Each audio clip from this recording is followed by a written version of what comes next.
So the next topic in spring is stresses in helical spring or of circular wire.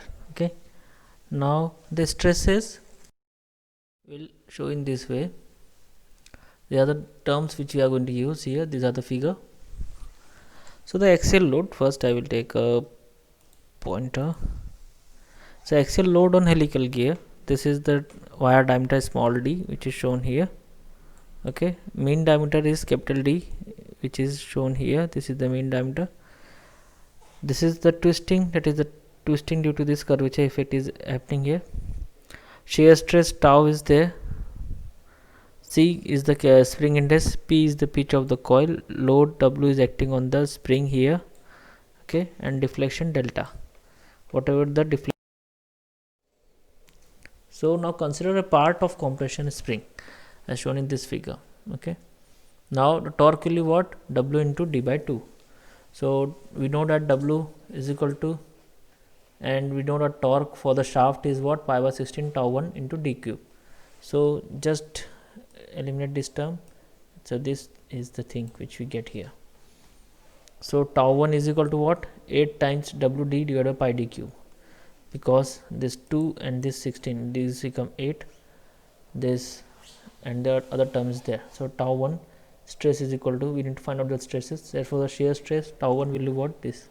The torsional shear stress is induced in the wire in the following way: direct shear stress due to the load and stress due to the curvature of wire.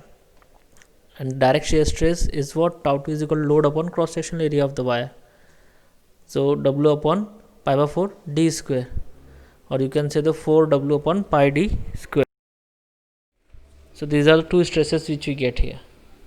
The direct stresses is shown in figure. This is how. This is the torsional shear stress diagram. Okay, you can see this. It is 0 at the center and maximum at the edge.